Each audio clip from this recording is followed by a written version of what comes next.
Well, first of all, let me start by saying how happy I am to be in Nigeria. This is indeed my official visit to Nigeria, my first visit actually to Nigeria. So it's splendid to be here between my brothers and sisters and colleagues and friends of the government and the organizers of this amazing conference, the Nigeria International Energy Summit, in its 7th edition.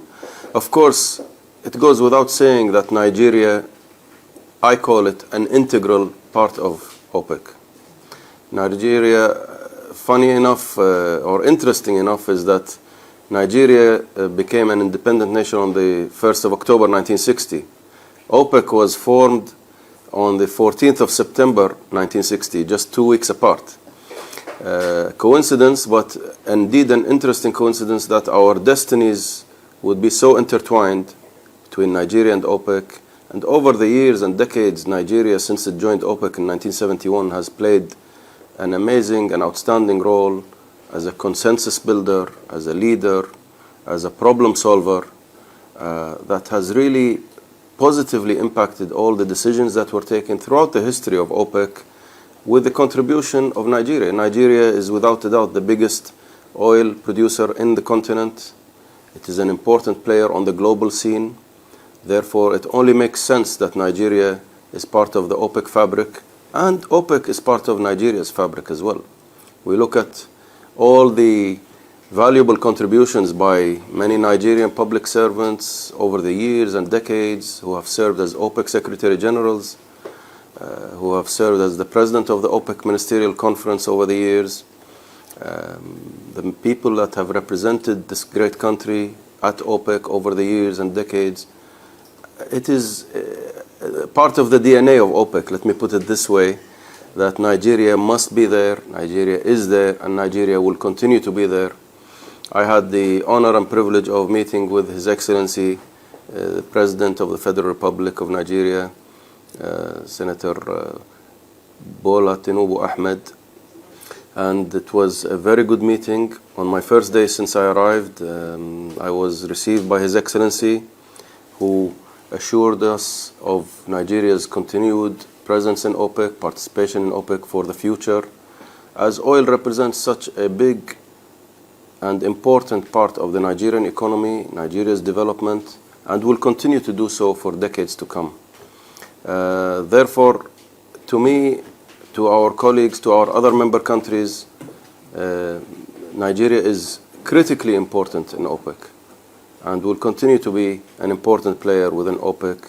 And we have had so many meetings, actually, even some ministerial meetings held here both in Lagos in the 1970s, and in 2006 we had an extraordinary ministerial conference held in Abuja. And this relationship between Nigeria and OPEC will continue to flourish in the years to come as OPEC supports Nigeria and Nigeria supports OPEC. First of all, again, it's my first visit to Nigeria. It's a long overdue visit. We tried to schedule it last year, but due to logistical reasons, it could not happen. I did participate virtually last year in the Nigeria International Energy Summit, but being here on the ground is a totally different feeling, where you get to interact with all the officials, the people that have come from all over the world to participate in this 7th edition of this very successful, and I congratulate Nigeria and the federal government for hosting such a widely attended, a very important and effective gathering at a time where it's most critically needed for not only for Nigeria but for Africa and for the whole world, where energy is such an important part of the daily discussion. I had the chance to meet, of course, with my dear brother, His Excellency Senator Heineken Lokbobiri, the Minister of Petroleum, Natural Resources, Oil, and of course the Minister for Gas, and many, many other dignitaries of the Nigerian government, where we exchange views on the status of the global markets, both for oil, for gas, for energy in general, on energy transitions and what it means for Africa, for African people, and for the world at large. In addition to that, energy security, which is an important component of talking about this kind of matters, when we cannot just talk about energy transitions without also looking at energy security, which is critically important for Nigeria, for Africa, for the world, and also taking into account a very critical important element, which is energy poverty. especially in Africa, where we have so many people who don't have access to basic electricity. And we think that this is an important aspect of how this discussion must be carried out going forward.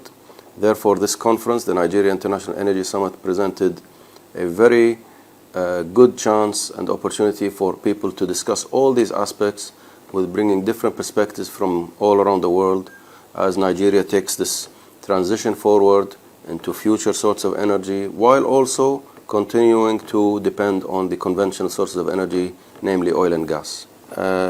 Unfortunately, the world has taken oil as a source of energy for granted, but we have to remind ourselves why that has become the case. I think, first of all, it is abundant, it is available, it is affordable, and due to OPEC and the wider OPEC Plus collaboration over all these years, oil has been a stable commodity which has been reliably provided and supplied to all throughout the world.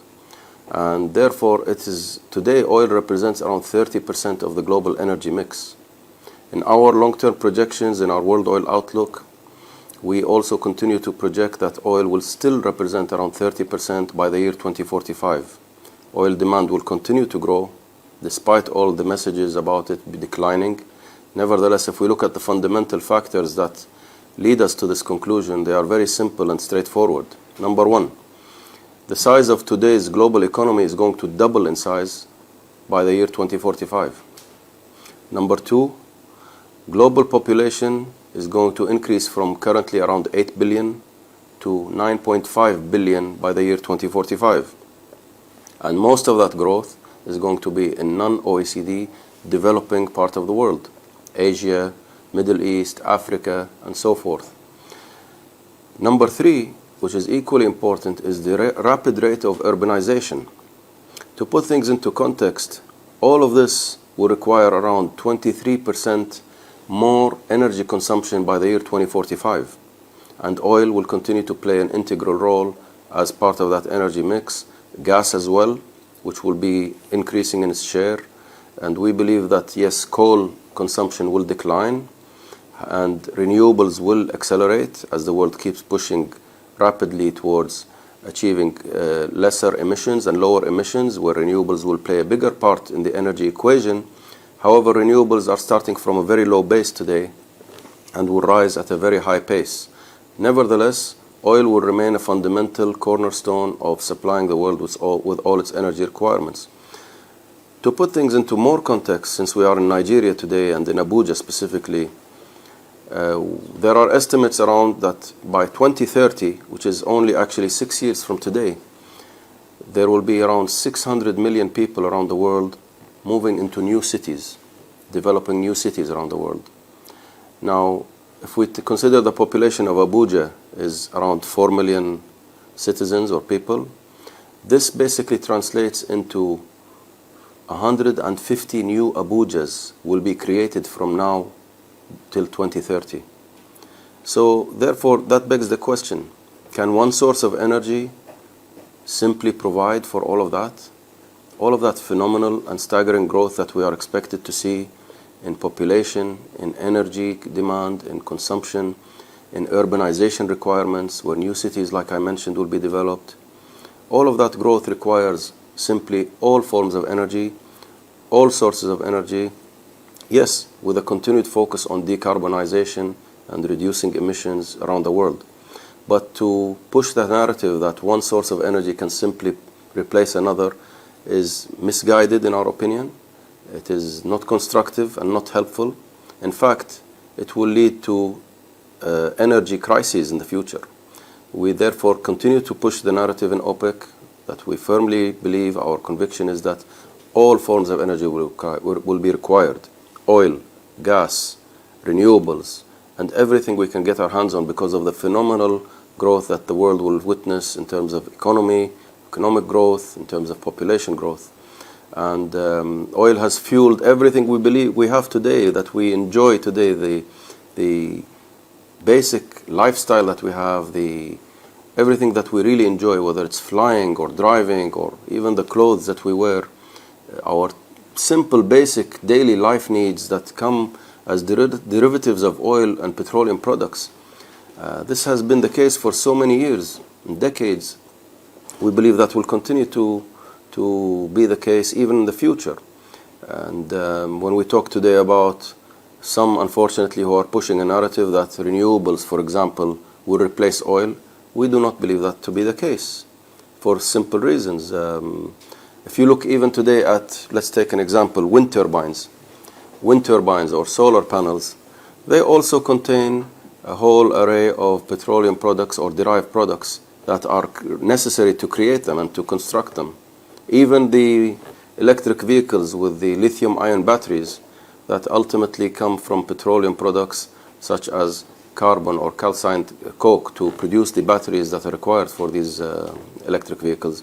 So that relationship is there even for the future, that renewable sources of energy will be requiring petroleum-derived products in the future. And that's why we in OPEC believe that oil demand will continue to rise.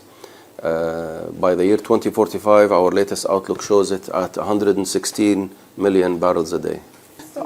Yes, I'd like to elaborate on the important aspect related to investments. Now we are here in Nigeria today, where I keep repeating, and I had a very good meeting this morning also at NNPC, and urging NNPC, and they are taking massive strides to create an investment-friendly environment in the sector here in Nigeria, which is important.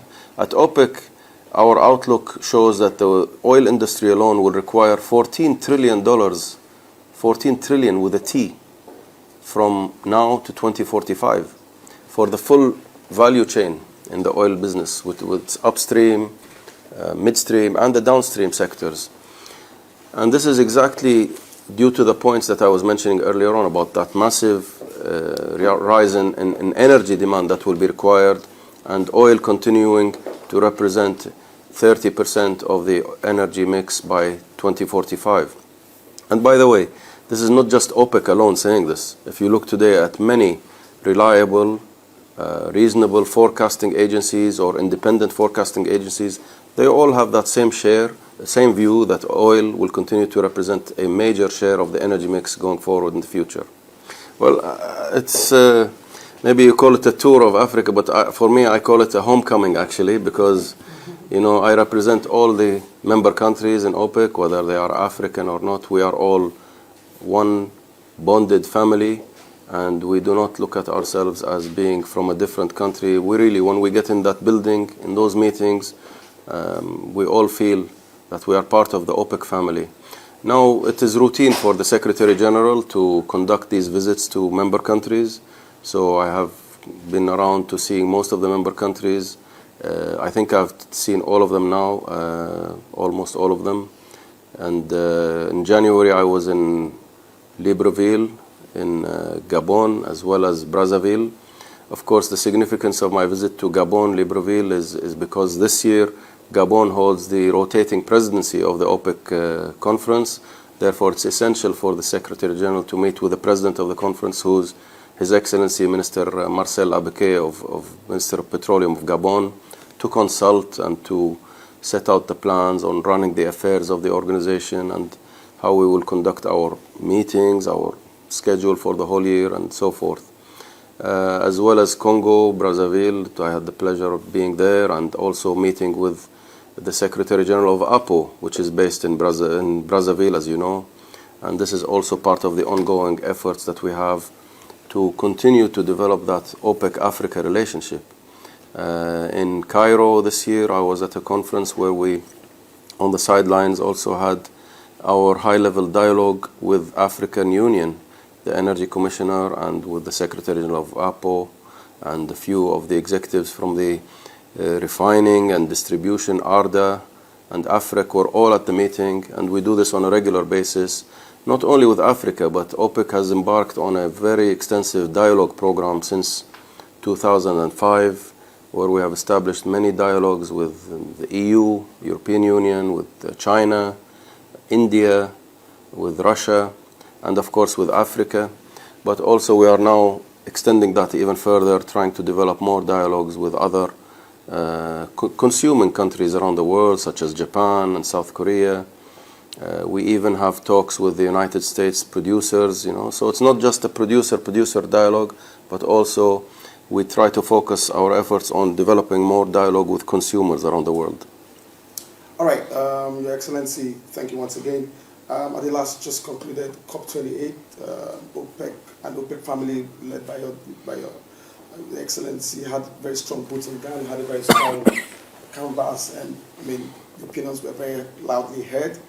But it does appear that there might be a situation of cross purposes, or someone playing the ostrich as far as the call for dwindling resources and supporting fossil fuel production and all of that. So looking at OPEC and looking at what COP has tried to represent in the last 4 or 5 years, and what can you say is the significance? Is someone playing the ostrich, or are you all singing from a different song sheet as far as this whole story around renewable energy is concerned? Thank you very much. This is a very important question. There's been a lot of talk about what evolved out of COP28. Let me start by saying that first of all, we were really proud that COP28 was held in another member country of OPEC, the United Arab Emirates, in Dubai.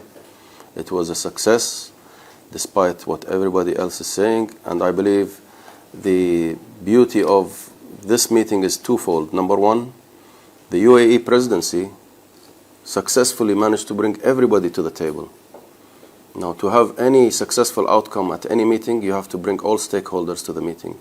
Previous COPs, unfortunately, the oil and gas industry were excluded and were not allowed to be at the table. COP27 in Egypt was also the beginning of us participating in such meetings. But COP28 truly saw an effective participation by the oil and gas industry along with all other stakeholders. And I think that was the first true sign of how successful the UAE presidency of COP28 was. Number two, the outcome of the document, the first global stocktake was actually held. And if you remember, there were a lot of achievements. On the first day, there were pledges for the loss and damage fund, which had never been previously achieved. In the second or third day, the Global Decarbonization Charter was signed, which was a first ever, actually, where over 50 oil and gas producing companies from around the world, representing around 40% of global production, and proud to say that 5 of those companies were actually from our national oil companies at OPEC member countries. They all pledged to triple renewable energy, to reduce methane emissions, to double their efficiency, and all of that was something that had never been achieved in previous COPs. So really we have to be proud as OPEC that our member country, the United Arab Emirates, managed to bring about this successful outcome from COP28. And I believe, as they say, the devil is in the detail. When you look at the wording of the agreement, it actually mirrors exactly what OPEC has been advocating for so many years. Indeed, OPEC has been calling for a series and multiple pathways to achieve the same objective. We believe that there is no one-size-fits-all solution. The transition that may happen in one part of the world may not necessarily be a transition that's suitable for Nigeria or for my own country, Kuwait, for example. And the beauty of COP28, the outcome, is that it laid a whole range of options for countries to follow through with. Renewable energy, technology, the role of technology was emphasized in the wording, whereby investments to be encouraged in developing technologies to reduce emissions, to decarbonize, such as carbon capture, utilization, storage, direct air capture, and a whole variety, hydrogen, of course. And of course, in some member countries, we're already implementing the circular carbon economy.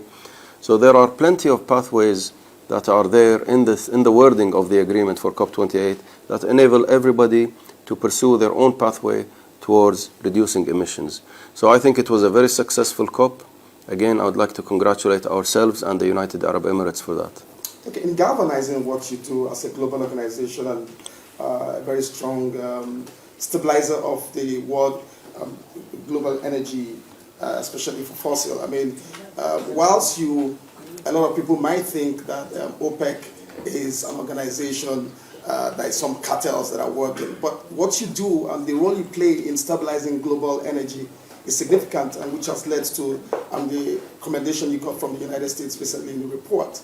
What other message do you think needs to be out there as far as what OPEC does? If we look at back at 2016 when you signed the cooperation, and today we have the OPEC Plus, and you have some of African countries also joining the OPEC Plus, like indicated yesterday. Yes. If we look at all that and what OPEC tries to do, especially under your leadership, what other message needs to be out there very strongly as far as stabilizing global energy and global financing?